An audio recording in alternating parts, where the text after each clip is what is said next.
विशाल हिंदू सम्मेलन कार्यक्रम के बारे में अपना उद्बोधन देंगे। एक बार पुनः इनका स्वागत कीजिए। बुद्धिर्बलं यशोधैर्यं निर्भयत्वमरोगता अजाड्यं वाक्पटुत्वं च हनुमत्स्मरणात् भवेत्।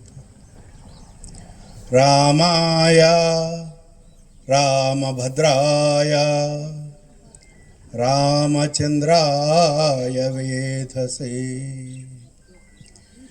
रघुनाथाय नाथाय सीताया पतये नमः। कूजन्तं राम रामेति मधुरं मधुराक्षरम् आरुह्य कविता शाखां वन्दे वाल्मीकिकोकिलम्। वाल्मीकिर्मुनिसिंहस्य कवितावनचारिणः शृण्वं रामकथानादं कोनयाति परांगतिं। ఆదికవి అయినటువంటి ఒక వాల్మీకి మహామునికి ప్రణమిల్లుతూ వేదిక మీద ఉన్నటువంటి పెద్దలు పూజ్యులు స్వామీజీ మహారాజు యొక్క పాదపద్మములకి హృదయపూర్వకమైనటువంటి ఒక సాష్టాంగ దండవత్ ప్రణామాలు ఆచరిస్తూ, అదేవిధంగా వేదిక మీద ఉన్నటువంటి హనుమాన్జీకి సంబంధించినటువంటి ఒక పూజారి గారికి వారికి కూడా హృదయపూర్వకమైనటువంటి ఒక నమస్సుమంజలు అర్పిస్తూ, నా పక్కనే ఉన్నటువంటి విభాగ్ అధికారి అయినటువంటి ఒక వారికి కూడా హృదయపూర్వకమైనటువంటి ఒక నమస్సుమాంజలు అర్పిస్తూ, నా ముందున్నటువంటి ఒక అమ్మలారా, అక్కలారా, చెల్లెళ్ళారా, అన్నలారా, అయ్యలారా, ఇక్కడ నేను తెలుగులో మాట్లాడతాను. నా మాతృభాష తెలుగు కాబట్టి. ఇంతకుముందే వారు చెప్పారు, భాష అనేటువంటిది ఏదైతే ఉందో ప్రతి వాళ్ళకి ఒక హృదయానికి అంది వచ్చేటువంటి ఒక మంచి విషయం ఏదైనా ఉంటే అది భాష ద్వారా తెలుస్తుంది. కాబట్టి నా మాతృభాష తెలుగు. ఇక్కడ చాలామందికి తెలుగు అర్థమవుతుంది అని చెప్పేసి చెప్పారు. మాకు తెలుగు అర్థమవుతుంది అనేటువంటి వాళ్ళందరూ ఒకసారి చేయలేబట్టండి. ఓ, అందరికీ అర్థమవుతుంది కాబట్టి నేను చెప్పే విషయాలు మీకు చేరుతాయి. మన ఎక్కువసేపు కాదు నేను స్వామీజీ, ఎందుకంటే చాలాసేపు మాట్లాడాలి. వారికంటే ముందు కొన్ని విషయాలు మాత్రమే మీ ముందు ప్రస్తావిస్తాను. ఇక్కడ 2 చిత్రపటాలు ఉన్నాయి ముఖ్యంగా. ఒకటి భారతమాత, 2 రాముడు, శ్రీరాముడు. మనకిచ్చినటువంటి ఇన్విటేషన్, మనకిచ్చినటువంటి ఒక ఆహ్వాన పత్రంలో కూడా అయోధ్యలో భవ్యమైనటువంటి ఒక రామ మందిర నిర్మాణం జరిగిన తర్వాత 2వ సంవత్సరం యొక్క ప్రతిష్టా కార్యక్రమం జరిగినటువంటి దాన్ని పురస్కరించుకొని హిందూ సమ్మేళనం జరుపుకుంటున్నాం అని ఆహ్వాన పత్రికలో ఉంది. అయితే ఈ సంవత్సరానికి ఒక విశేషత ఉంది. ఇక్కడ మనం కూర్చున్నటువంటి ఒక సమయానికి కూడా చాలా ఒక విశేషత ఉంది. ఎందుకంటే ఈరోజు ఆదివారం. ఆదివారం అంటే భానువారం, అంటే సూర్యుడు. ఆరోగ్యం భాస్కరాదిచ్చేది, ఆరోగ్యం ఇచ్చేటువంటి వాడు సూర్యుడు. ప్రపంచంలో చాలామంది ఏమంటారంటే మేము దేవుణ్ణి నమ్మము అని చెప్తారు, కానీ సూర్యుడిని నమ్మము అని చెప్పేటువంటి వాళ్ళు ఎవరు లేరు.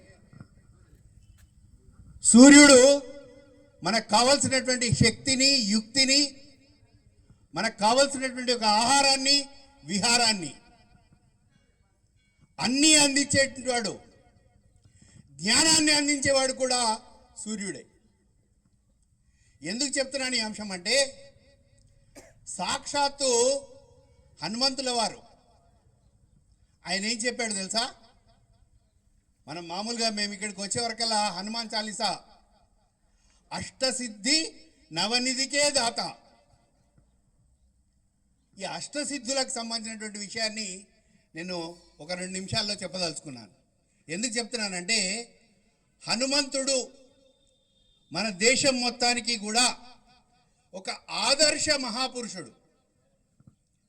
సాక్షాత్తు శ్రీరామచంద్రుడేమో జాతీయ మహాపురుషుడు, ఆయన మన యొక్క నేషనల్ లీడర్, మన జాతికి సంబంధించినటువంటి రఘుకుల తిలకుడు ఆయన. ఎవరైనా సూర్యవంశపు రాజు.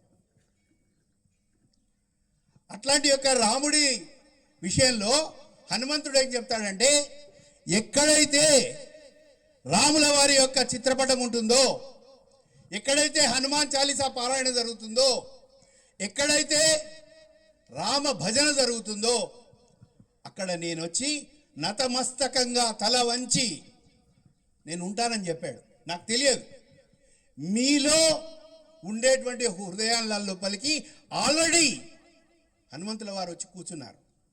కాబట్టి నేను ఒళ్ళు దగ్గర పెట్టుకొని మాట్లాడాలి. ఒకసారి అందరం కూడా హనుమంతుల వారికి జయకారం చేద్దాం. చేద్దామండి? చేద్దామా? చేద్దామంటే నడుము నిటారుగా పెట్టాలి. ముసలి వాళ్ళలాగా కూర్చోవద్దు, యువకుల్లాగా కూర్చోవాలి. నేను రామలక్ష్మణ జానకి అంటే జై బోలో హనుమానికి అనాలి. అందరం గట్టిగా అందాం. రామ లక్ష్మణ జానకి జై బోలో. హనుమంతుడికి వినబడాలండి, రాముడికి అయోధ్య లోపల కూడా వినబడాలి. గట్టిగా చెప్పాలి. రామ లక్ష్మణ జానకి జై బోలో హనుమానికి. రామ లక్ష్మణ జానకి జై బోలో హనుమానికి. రామ లక్ష్మణ జానకి జై బోలో హనుమానికి. ఇప్పుడు వినబడుతుంది ఆయనకి. ఎందుకు చెప్తున్నాను ఈ అంశం అంటే, ఈ దేశం లోపల దశావతారాలు 10 అవతారాలు ఎత్తారు. ఈ 10 అవతారాలు కూడా భారతదేశంలోనే ఎందుకు ఎత్తారు? ప్రపంచంలో చాలా దేశాలు ఉన్నాయి కదా. ప్రపంచంలో 194 దేశాలు ఉన్నాయని చెప్తారు. మరి 194 దేశాలలో రాముడు పుట్టలేదు, కృష్ణుడు పుట్టలేదు అంటే భగవంతుడు పుట్టినటువంటి ఒక ప్రదేశం ఈ భారతదేశం. ఈ భారతదేశం యొక్క గొప్పతనం మనకు అర్థం కావాలి. మనకు అర్థమైతే మన పిల్లలకు కూడా చెప్తాం, రాబోయేటువంటి ఒక తరానికి అందిస్తాం. ఏంటా గొప్పతనం? ఈ సంవత్సరం ఏదైతే ఉందో వందే మాతరం అనేటువంటి ఒక నినాదం, ఒక తారక మంత్రం ఈ జాతికి ఇచ్చిన మహానుభావుడు బంకించంద్ర చటర్జీ. ఆ వందే మాతర గీతాన్ని ఆనంద మఠంలో 1905లో 1905 మనందరికీ కూడా ఈ జాతిని ఉర్రూతలూగించినటువంటి ఒక తారక మంత్రం వందే మాతరం. కాబట్టి మనం అందరం కూడా ఒకసారి మళ్ళీ భారతమాతకి జయకారం చేయాలి. భారతమాతకి జయకారం చేయడం అంటే, ఓ భూమాత నీకు దండం పెడుతున్నాను, ఓ భూమాత నీకు నమస్కారం చేస్తున్నాను, ఓ భూమాత నీకు సాల్యుటేషన్స్ చేస్తున్నాను, ఓ భూమాత నీకు ప్రణామాలు అర్పిస్తున్నాను. ఎందుకు అర్పించాలా? ఈ భారతమాతకి ఎందుకు ప్రణామాలు అర్పించాలా? ఎందుకు దండం పెట్టాలా? ఎందుకు సాల్యుటేషన్స్ చేయాలా? ఎందుకు ప్రణామం చేయాలా? ఇది మన పిల్లలకు అర్థం చేయించాలి. ఆ విషయాలు నేను ఒక 4-5 విషయాలు ఉన్నాయి చెప్తాను. దానికంటే ముందు మనం అందరం కూడా ఆ భారతమాతకు ఒకసారి జయకారం చేద్దాం. వందే అంటే మాత్రం అనాలి, గట్టిగా అనాలి, హృదయపూర్వకంగా అనాలి, మనపూర్వకంగా అనాలి. ఎక్కడి నుంచి రావాలంటే మీ నాభి దగ్గర నుంచి రావాలి, అంటే మీ బొడ్డు దగ్గర నుంచి రావాలి, నావెల్ దగ్గర నుంచి రావాలి. వందే వందే వందే మాతరం మాతరం మాతరం మాతరం మాతరం మాతరం. ఇప్పుడు మనం జీవించి ఉన్నామా, చనిపోయి ఉన్నామా? నేను వకీల్ని, నేను అడ్వకేట్ని, నాకు ప్రూఫ్ కావాలి, నాకు ఏదైనా సాక్ష్యం కావాలి. అని ఇంతకుముందే వారు చెప్పారు, నాగరిక అని చెప్పేసి అంటే కాన్స్టిట్యూషన్ ప్రకారంగా. మరి నాకు ఎవిడెన్స్ కావాలి. మనం జీవించి ఉన్నామా, జీవించి ఉంటే ఏంటి, సాక్ష్యం ఏంటి, సుబూత్ ఏంటి, ఎవిడెన్స్ ఏంటి చెప్తారా ఎవరైనా? అమ్మా తల్లులు, మధ్యలో చాలామంది చిన్నపిల్లలు కూడా నాకు అవపడ్డారు. అంటే యువతులు ఎవరైతే కాలేజీకి వెళ్తున్నటువంటి వాళ్ళని చెప్పాలి. జీవించి ఉన్నామనేటువంటి దానికి ఒకే ఒక ఎవిడెన్స్, సాక్ష్యం ఏంటంటే మనం శ్వాస తీసుకుంటున్నాం, ఊపిరి పీలుస్తున్నాం, ఆక్సిజన్ తీసుకుంటున్నాం, కార్బన్ డైఆక్సైడ్ వదిలేస్తున్నాం. మరి ఈ మనం తీసుకునేటువంటి శ్వాస, మనం తీసుకునేటువంటి ఊపిరి, మనం తీసుకునేటువంటి ఒక ఆక్సిజన్ ఎక్కడి నుంచి వస్తుందండి? వేప చెట్టులో నుంచి వస్తుంది అనుకుందాం కాసేపు. ఈ వేప చెట్టు ఎక్కడ ఉంటుంది? భూమి మీద ఉంటుందా, ఆకాశంలో ఉంటుందా? భూమి మీద ఉంటుంది. ఆ భూమి పేరే భారతమాత. అంటే మనకు శ్వాస ఇచ్చేది ఎవరు? ఎవరండి? ఊపిరి ఇచ్చేది ఎవరు? అంతే కదా. గాలి ఇచ్చేది కూడా ఆవిడే.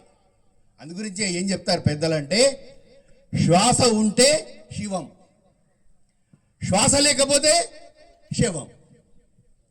మనం జీవించి ఉన్నటువంటి శవాలమా? కాదు కదా. మన దగ్గర చేతన ఉంది కదా. కాబట్టి మనకి శ్వాస, ఈ గాలి, ఈ ఆక్సిజన్ ఇచ్చేటువంటి ఒక భారతమాతకి జయకారం చెప్పాలి అనేటువంటి విషయాన్ని మన పిల్లలకు బోధించాలి. ఫస్ట్ మన పిల్లలకు తెలియాలి ఎందుకు భారతమాతకి జయకారం చెప్పాలనేది. రెండోది, నాకు దప్పైంది అనుకోండి, దాహం వేసింది అనుకోండి, ఏం కావాలి? నేను మంచినీళ్ళు తాగాలి. ఈ మంచినీళ్ళు ఎక్కడుంటాయి? నదులలో నుంచి వస్తాయి. ఈ నదులకు ఎక్కడి నుంచి వస్తుంది? ఆకాశాత్ పతితం తోయం యథాగచ్చతి సాగరం సర్వదేవ నమస్కారం కేశవం ప్రతిగచ్చతి. ఇది నేను చెప్పిన మాట కాదు, ఉపనిషత్ వాక్యం. స్వామి వివేకానందుడు అమెరికాకు వెళ్ళినప్పుడు ఇదే చెప్పాడు వాళ్ళకి. ఆకాశాత్ పతితం తోయం యథాగచ్చతి సాగరం సర్వదేవ నమస్కారం కేశవం ప్రతిగచ్చతి. పైనుంచి వచ్చేటువంటి ఒక చినుకులు, బిందువులు ఏవైతే ఉన్నాయో అవన్నీ కూడా వాగులు, వంకలుగా మారి నదులుగా మారి మనకు కావాల్సినటువంటి ఒక మంచినీళ్ళు ఇచ్చేటువంటి ఒక జీవ నదులు ఏవైతే ఉన్నాయో అవి కూడా మనకు పవిత్రం. మనకెవరు పవిత్రం? భారతమాత పవిత్రం. మూడో అంశం, ఇప్పుడు ఈ మీటింగ్ అయిపోయిన తర్వాత నాకు కూడా ఆకలి అవుతుంది, మీకు కూడా ఆకలి అవుతుంది. అవుతుందా కాదా?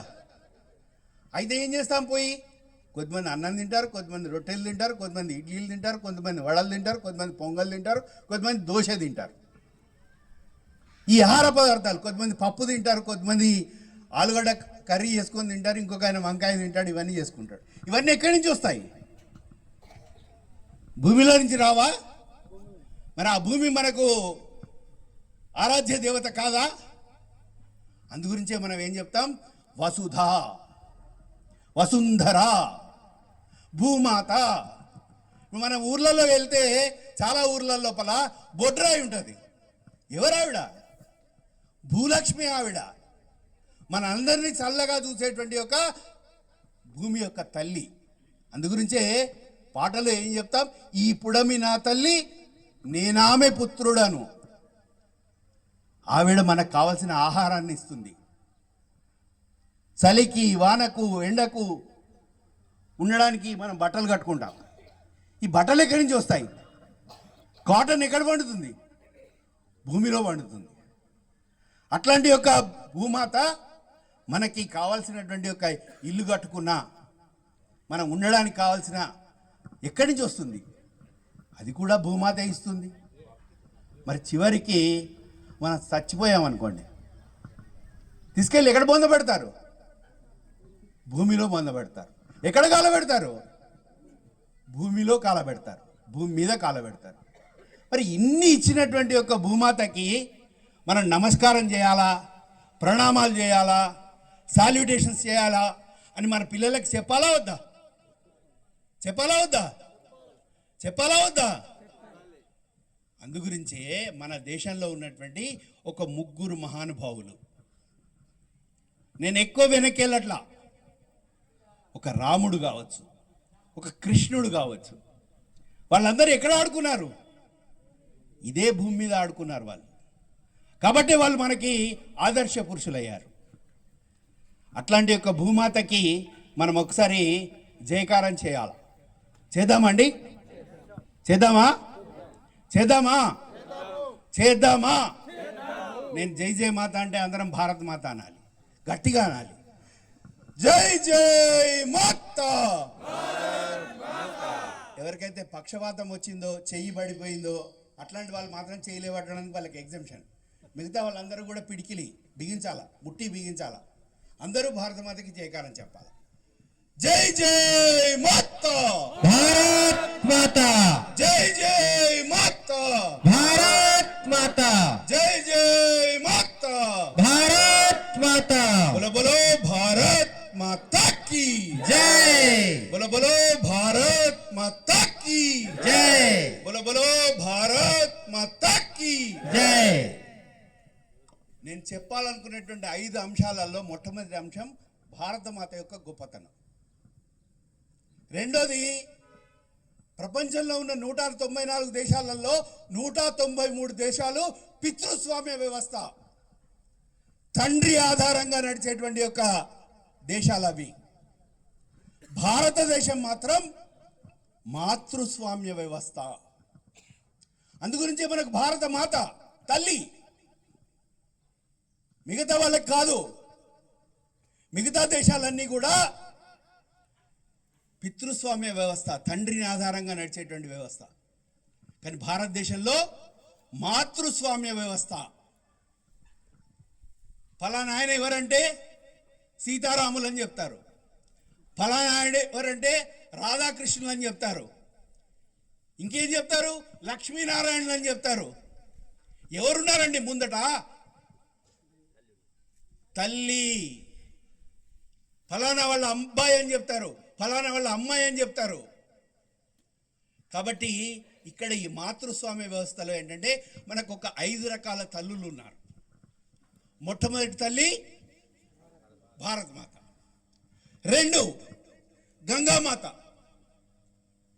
మన యొక్క పాపాలన్నింటినీ ప్రక్షాళన చేయడానికి చెరైవేతి ఎక్కడో గోముఖలో గంగోత్రిలో పుట్టిన గంగా నది భారతదేశాన్ని సస్యశ్యామలం చేస్తూ గంగాసాగరంలో వెళ్ళి కలుస్తుంది. కానీ ఈ దేశంలో ఉండేటువంటి ఒక ప్రతి నది కూడా పవిత్రమే. అందుగురించి మనం ఏం చెప్పుకుంటాం? గంగే చ యమునే చైవ గోదావరి సరస్వతి నర్మదా సింధు కావేరి జలేస్మిన్ సన్నిధిం కురు. ఇక్కడ నీరు పవిత్రం. ప్రతి నీటి లోపల కూడా మనం మునకలేస్తాం. ఎందుకు మునకలేస్తాం? మన శరీరానికి కానీ, మన మనసుకు కానీ, మన బుద్ధికి కానీ ఏ రకమైనటువంటి ఒక మాలిన్యం అంటితే ఆ మాలిన్యాన్ని తీసేటువంటి శక్తి ఈ గంగా మాతకు ఉంది. కాబట్టి ఇది నేను చెప్పట్లా. ఒక ఆవిడ ఆక్స్ఫర్డ్ యూనివర్సిటీలో అమెరికాలో ఒక పుస్తకం రాసింది. ఆ పుస్తకం పేరు ఏంటంటే ద సాక్రెడ్ జియోగ్రఫీ. అత్యంత పరమ పవిత్రమైనటువంటి యొక్క ప్రపంచంలో ఏదైనా భూభాగం ఉంటే అది భారతదేశం అని రాసింది ఆవిడ. ఎందుకు రాసింది తెలిసిందా ఆవిడ? దేశావతారాలు ఇక్కడ జరిగాయి. భారతదేశం అంటే ఇది కర్మభూమి. భారతదేశం ఏదైతే ఉందో భోగభూమి కాదు. అట్లాంటి యొక్క భారతదేశం ఏదైతే ఉందో అత్యంత పరమ పవిత్రమైనటువంటి భూభాగం అని అమెరికాలో ఉండేటువంటి ఒక ప్రొఫెసర్ రాసింది ద సాక్రెడ్ జియోగ్రఫీ. మీరు కావాలంటే ఇంటర్నెట్లో కొట్టి చూసుకోండి. దాంట్లో ఆవిడకి ఈ శ్లోకం దొరికింది. ఏది? గంగే చ యమునే చైవ గోదావరి సరస్వతి నర్మదా సింధు కావేరి జలేస్మిన్ సన్నిధిం కురు అని. ప్రతి నది మీద రీసెర్చ్ చేసింది. ప్రతి నది మీద ఇంత పుస్తకాలు రాసింది. గంగ మీద రాసింది, యమున మీద రాసింది, కావేరి మీద రాసింది, నర్మద మీద రాసింది, తపతి మీద రాసింది. 2వ శ్లోకం దొరికింది ఆవిడకి. ఏంటా శ్లోకం? అయోధ్య మధుర మాయా కాశీ కాంచి అవంతిక పురి ద్వారావతి చైవ సప్తైతే మోక్షదాయక. 7 నగరాలు పవిత్రమని రాసింది. అయోధ్య గురించి రాసింది, వారణాసి గురించి రాసింది, మధుర మాయా అంటే హరిద్వార్, వీటన్నిటి మీద రాసిన తర్వాత మళ్ళీ ఒక 7 పుస్తకాలు రాసింది. దీని తర్వాత ఇంకో శ్లోకం దొరికింది ఆవిడకి. ఏంటా శ్లోకం? దేవతాత్మ హిమాలయ. ఈ దేశంలో పెట్టని కోటలుగా ఉన్నటువంటి ఒక హిమాలయ పర్వతాలు, వింధ్య పర్వతాలు, సత్పురా పర్వతాలు, ఆరావళి పర్వతాలు, వెంకటాచలం, శేషాచలం కొండలు, నల్లమల అడవులు, మన కర్రెగుట్టలు, ఇవన్నీ పవిత్రం అని రాశారు.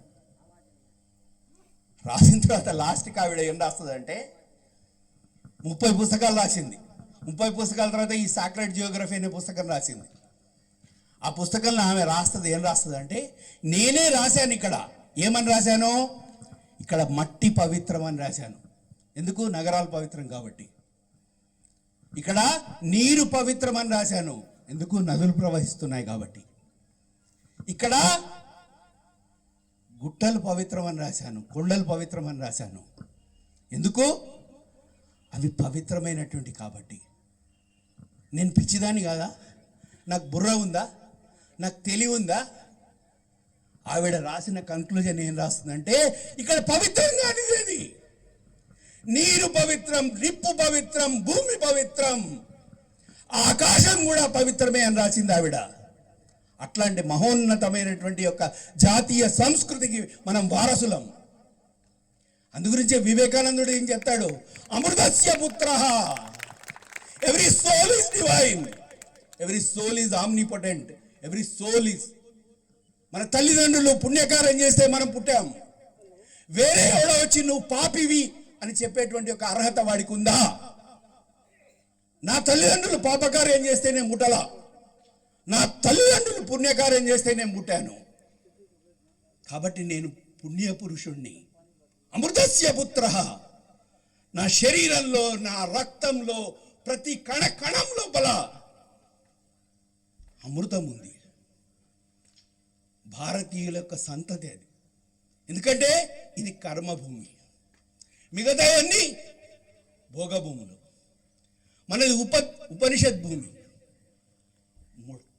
మూడో విషయానికి వస్తే, ఇంతకుముందు వారు చెప్పారు, గాయ్ హమారీ మాతా హై, గో హమారీ మాతా హై. 33 కోట్ల దేవతలు ఆ యొక్క గోమాతలో ఉన్నారు. ఆ గోమాతను మనం ఏం చేశాం? మన భారతదేశంలో 108 రకాల బ్రీడ్స్ ఉండేటి, 108 రకాలు ఉండేటి, జాతులు ఉండేటివి. గుజరాత్కి వెళ్తే గిర్రావు కనబడుతుంది, చిత్తూరుకి వెళ్తే పుంగనూరు ఆవు పడుతుంది, రాజస్థాన్కి వెళ్తే షాహీవాల్ ఆవు పడుతుంది, ఛత్తీస్గఢ్లో కూడా చిన్న చిన్న ఆవులు ఉంటాయి. ఇట్లాంటి ఆవులు 108 రకాలు ఉంటే మనం నిర్లక్ష్యం చేయడం కారణంగా ఈరోజు కేవలము 32 రకాల ఆవులు మాత్రమే లభ్యమవుతున్నాయి. Only 32 breeds. మిగతా వాటన్నింటినీ కూడా మనం హెచ్ఎఫ్ఎల్ జెర్సీ పేరు మీద నాశనం చేసుకున్నాం. ఇది మనము ప్రపంచ మానవాళికి చేసిన ఘోర తప్పిదం. గోమాతకి ఇవ్వాల్సినటువంటి యొక్క, గాయకి ఇవ్వాల్సినటువంటి యొక్క ప్రాధాన్యత ఇవ్వకపోవడం వల్ల ఈరోజు భారతదేశంలో ఉండేటువంటి యొక్క నేలలన్నీ కూడా ఇసుక పర్ర భూములుగా మారుతున్నాయి.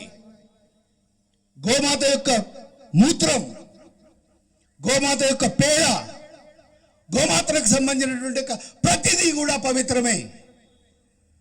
అట్లాంటి యొక్క గోమాత మనకి ఈరోజు 108 రకాల్లో 32 రకాలు మాత్రమే లభ్యమవుతున్నాయి.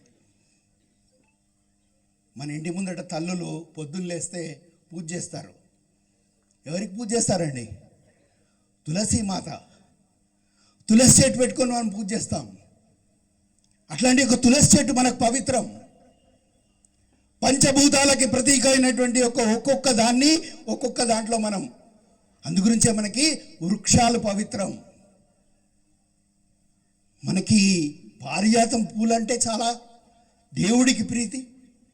తామర పూలు, కలువ పూలు, ఎన్ని రకాలైనటువంటి పూలు ఉన్నాయండి. ఇన్ని రకాల పూలు ప్రపంచంలో ఎక్కడైనా దొరుకుతాయా? దొరకవు, లభ్యం కావు. మనం ఆడేటువంటి యొక్క తంగేడు పూల దగ్గర నుంచి మొదలు పెడితే పారిజాతం పూల వరకు